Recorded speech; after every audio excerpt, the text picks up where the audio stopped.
예, 이 시간 성경 말씀은 창세기 16장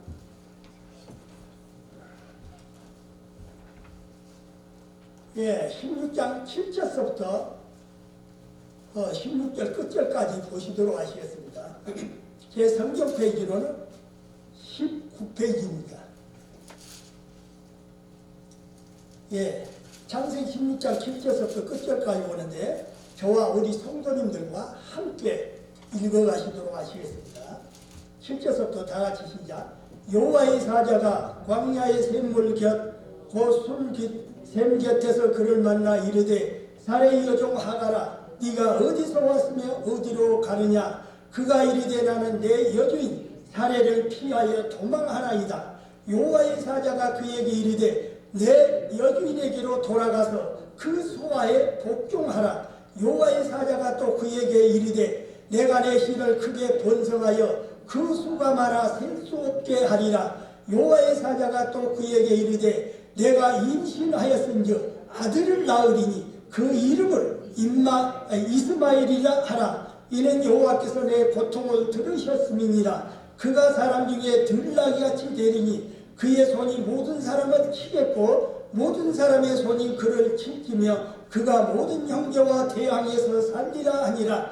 하갈이 자기에게 이르신 여호와의 이름을 나를 살피시는 하나님이라 하였으니 이는 내가 어떻게 여기서 나를 살피시는 하나님을 배웠는고 함이라. 이름으로 그 샘을 부엘나헤 로이라 불렀으며 그것은 가데스와 베렛 사이에 있더라. 하갈이 아브람의 아들을 낳으매 아브람이 하갈을 낳은 그 아들을 이름하여 이스마엘이라 하였더라. 하갈이 아브람에게 이스마엘을 낳았을 때 아브람이 86세였더라. 아멘.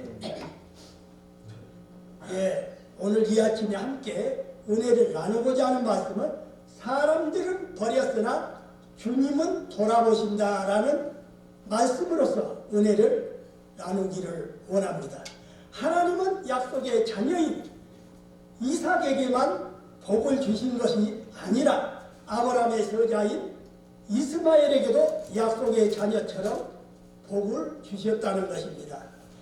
믿음의 사람 아브라함도 큰 실수를 했습니다.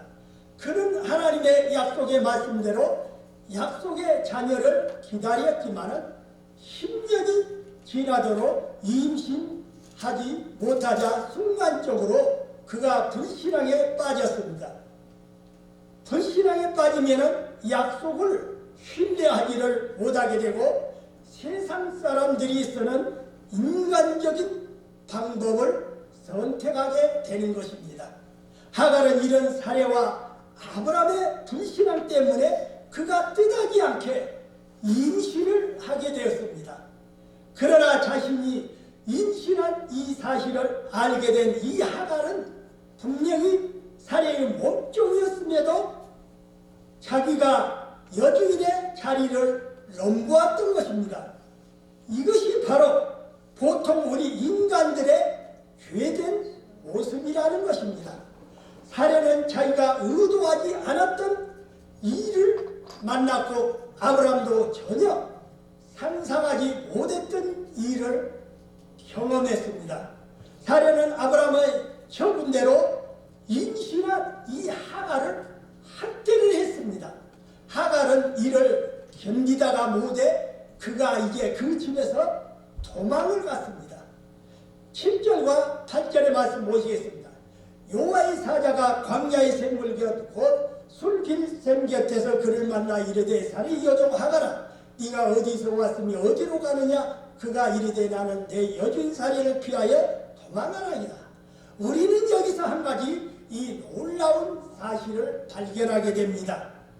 하나님이 학대를 당해서 도망한 하갈에게 바로 찾아오셨다는 것입니다. 우리는 하나님이 아브라함의 하나님이라고 이렇게들 믿습니다. 그래서 하나님이 사레에게는 복을 주셨지만 하갈은 버려진 존재라고 생각했습니다. 그런데 하나님은 하갈을 찾아오셨다는 것입니다. 사실 하갈의 입장에서 보면 얼마나 그가 원통하고 고통스러웠겠습니까? 아브라함이 자기를 버렸고 사레는 자기를 학대를 했습니다. 그래서 도망을 치기는 쳤는데 하서야는 곧조차 없었다는 것입니다. 그는 하나님마저도 자기를 버리셨다고 이렇게 생각을 했을 것입니다.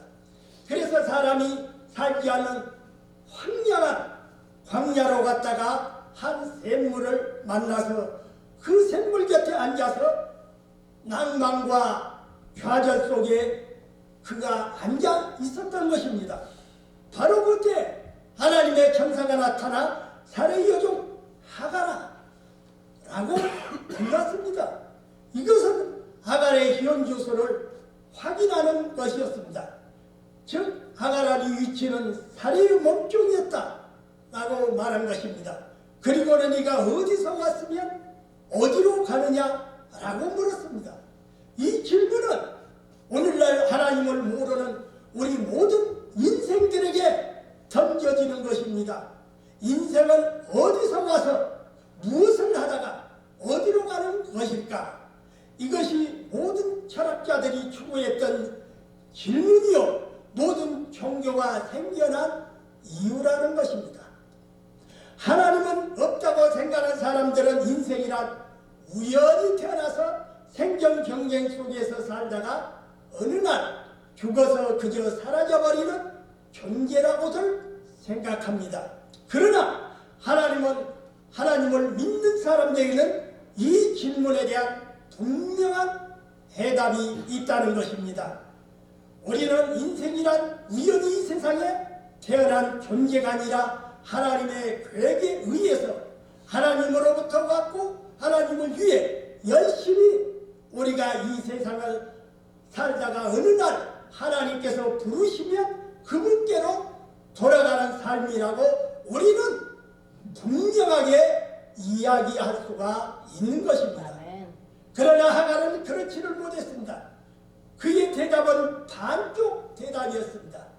어디서 왔느냐라는 질문에 대해 나는 내 여주인 사레를 피하여서 도망하나이다 라고 대답을 했지만은 어디로 가느냐라는 이 물음에는 대답이 없었습니다. 그렇습니다. 도망할 자는 갈 곳이 없다는 것입니다. 이 하갈의 대답은 아주 현실적인 것입니다. 내가 도망가고 있는 사실은 분명합니다. 하지만은 어디로 가야 하는지는 그가 모르고 있는 것입니다. 라고 대답한 것입니다. 하나님은 하갈을 내버려 두시지 않았습니다. 아브라함도 사레도 하갈을 버렸지만은 하나님은 버리시지를 않았다는 것입니다. 하나님은 우리를 절대로 버리시지 않습니다. 하나님은 우리의 신음소리도 다 듣고 계십니다. 억울한 마음, 애통한 마음, 분한 마음을 그분은 다 이해를 하신다는 것입니다. 이스라엘 백성이 400년 동안 애굽의 종으로서 있을 때도 하나님께서는 그들의 신음소리를 들으시고 모세를 보내서 그들을 해방을 시키셨습니다. 예수님도 맹인 거지 바데메오가 다윗의 자손 예수야 나를 불쌍히 여기소서라고 전주를 했을 때 무시하지 아니하시고 들어주셨던 것입니다. 또한 부자였지만은 너무나도 외로웠던 삭개오가 예수님이 보고 싶어서 뽕나무에 올라가 예수님 하고 부르지도 못하고 마음을 졸이면서 지켜보고만 있을 때 우리 예수님께서는 삭개오 그 침묵의 소리를 들으셨습니다. 그래서 그곳을 지나실 때 나무에 올라가 있는 삭개오를 쳐다보면서 삭개오야 속히 내려오라 오늘 내 집에 유하여야 하겠다 라고 그 예수님께서는 말씀하셨습니다. 하나님은 우리의 기도를 들으시고 우리의 신음소리를 들으시는 것입니다. 하나님은 약한 자 편에 항상 서 계시는 것입니다. 9절의 말씀입니다. 여호와의 사자가 그에게 이르되 내 여주인에게로 돌아가서 그 수하에 복종하라. 하나님은 우리를 또 한 번 놀라게 하셨습니다. 하나님의 말씀은 너를 도와주겠다, 너를 복수해 주겠다, 새로운 길을 열어주겠다 라는 것이 아니었습니다. 그 지긋지긋한 살인과 학대 아래로 다시 돌아가라는 것이었습니다. 이 말씀을 듣는 순간 하갈의 마음이 어떠했겠습니까? 내가 죽으면 죽었지 다시는 그곳으로 가지 않겠다는 아마 그런 마음이었을 것입니다. 그러나 하나님은 그곳으로 돌아가라고 말씀을 하셨습니다. 여기서 발견하게 되는 이 믿음의 비밀은 바로 순종인 것입니다. 복의 열쇠는 바로 순종입니다. 내 여주인에게로 돌아가라는 말은 만약 내 말을 듣고 여주인에게로 돌아가면 살인의 마음이 변해 있을 것이다 라는 의미인 것입니다. 순종은 세상을 변화시키고 모든 상황을 바꾸는 것입니다. 또는 옛 주인에게로 돌아가라는 말은 본래 원이치로 환원하라는 말입니다. 참된 행복은 제자리로 돌아가는 것입니다. 그러나 인간은 하나님께로 돌아가기를 거부하는 것입니다. 그럼에도 하나님께서는 계속해서 내게로 돌아오라고 그분은 말씀하십니다. 제2치로 돌아가라는 이 하나님의 말씀은 하갈을 괴롭히려는 의도가 아니었습니다. 물론 살인의 원격으로 다시 돌아가기란 결코 쉬운 일은 아니었습니다. 그 얼마나 어렵고 고통스럽고 힘든 일이겠습니까? 그러나 한번 다르게 생각해 봅시다. 그렇게 힘들고 자존심이 상하고 어렵지만 만약 하갈이 돌아가겠다고 결정을 했다면 하갈은 자기 마음가짐을 아마 새롭게 했을 것입니다. 그렇다면 과연 제자리로 돌아가게 하는 혹은 깨어진 관계를 다시 돌아오게 하는 열쇠는 과연 무엇이겠습니까? 순종이라는 것입니다. 자기 감정이 아니라 하나님의 말씀에 순종하는 것입니다. 바로 그렇게 하신 분이 바로 예수 그리스도이십니다. 우리가 잘 알다시피 빌립보서 2장 7절과 8절의 그 구절의 말씀을 보시면 예수님의 삶을 한마디로 표현하면 하나님 뜻에 순종하는 삶이라고 말할 수가 있습니다. 하나님의 구원은 예수 그리스도의 순종으로 완성되었다는 것입니다. 그리고 이제 하나님의 복은 우리의 순종으로 이제 완성이 되어져 가고 있다는 것입니다. 가정의 회복과 모든 복도 우리의 순종으로 완성되는 것입니다. 10절의 말씀 보시겠습니다. 여호와의 사자가 또 그에게 이르되 내가 내 씨를 크게 번성하여 그 수가 많아 셀 수 없게 하리라. 여기서 약속의 자녀가 아닐지라도 순종을 하면 하나님의 복을 동일하게 받는다는 사실을 우리는 알 수가 있습니다. 아브라함과 사례의 실수로 그가 임신을 했습니다. 불신앙 때문에 생긴 결과였다는 것입니다. 그렇지만 하나님은 이삭만이 아니라 이스마엘에게도 복을 주셨습니다.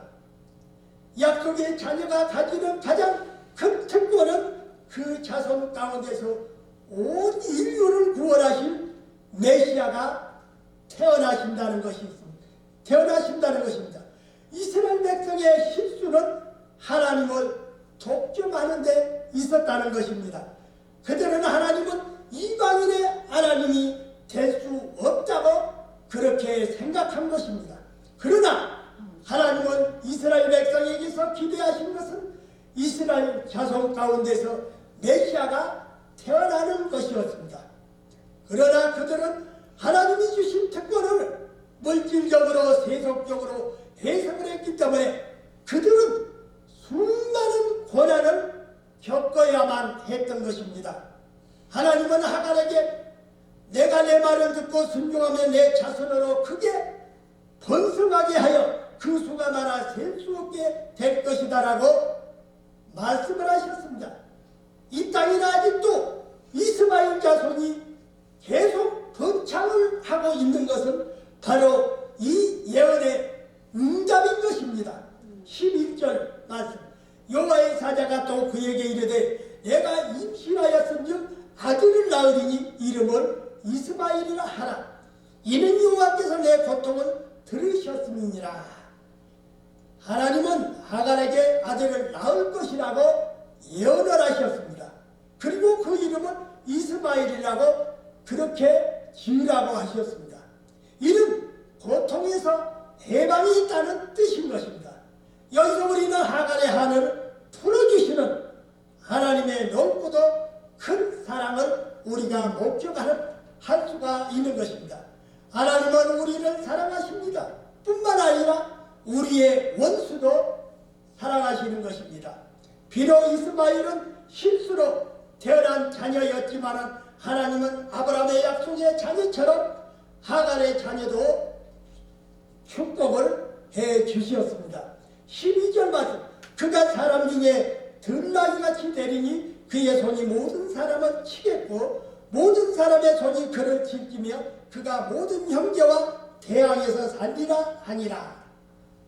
이 말씀은 앞으로 이스마엘 자손들이 살아갈 모든 삶이 응축된 예언이라고 할 수가 있습니다. 사람 중에 들나귀같이 되리니 라는 말은 사막에서 이들이 낙타를 타고 들나귀처럼 살아가는 모습을 말하고 있습니다.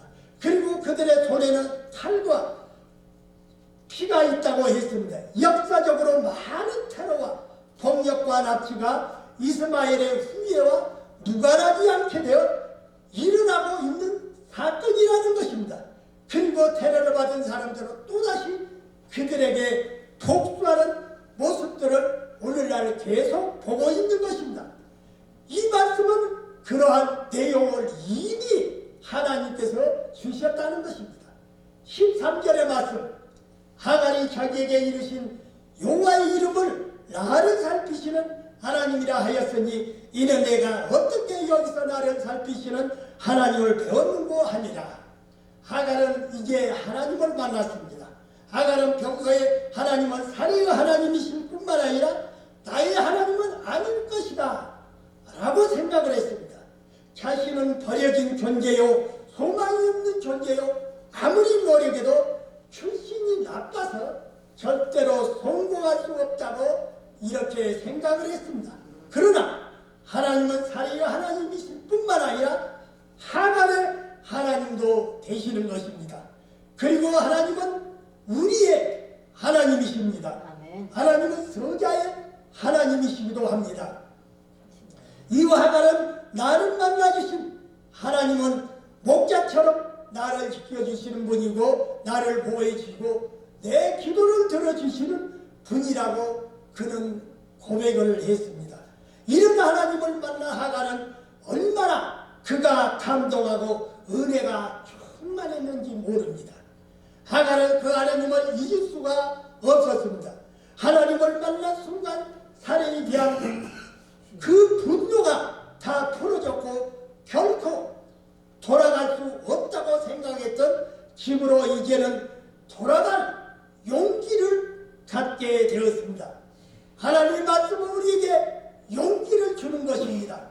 사랑할 용기도 주고 용서할 용기도 주고 회개할 용기도 주는 것입니다.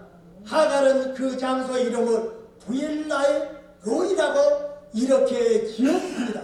14절 말씀. 이름으로 그 샘을 부엘헤로 로이라 불렀으며 그것은 가데스와 베레 사이에 있더라. 부엘라의 로이란 이 말은 나를 감찰하시는 생존자의 우물이라는 뜻인 것입니다. 여기서 우리는 하나님의 약속의 자녀만 복을 주시는 것이 아니라 아브라함의 서자의 약속의 자녀도 복을 주신다는 이 사실을 우리는 다시 한번 볼 수가 있는 것입니다. 하나님은 이스마엘도 사랑하신다는 말은 하나님께서 이방인들도 사랑하신다는 의미를 가지고 있는 것입니다. 15절과 16절 마지막 절 보겠습니다. 하갈이 아브라함의 아들을 낳은데 아브라함이 하갈이 낳은 그 아들을 이름하여 이스마엘이라 하였더라. 하갈이 아브라함에게 이스마엘을 낳을 때 아브라함이 86세였더라.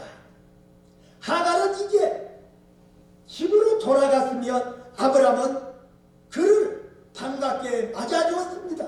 사례도 잘 맞아주었습니다. 하갈이 이스마엘을 낳을 때 아브라함의 나이는 86세였습니다. 따라서 이스마엘을 임신한 때는 85세였습니다. 약속의 아들 이삭이 태어나려면 아직도 14년이란 이 세월을 더 기다려야만 했던 것입니다. 믿음은 기다리는 것이요 순종하는 것입니다. 할 수 없다고 생각되고 내 감정에 맞지 않다 할지라도 우리는 하나님 말씀이기에 순종하시는 은혜가 있으시기를 주의 이름으로 축원드립니다. 기도드리겠습니다. 우리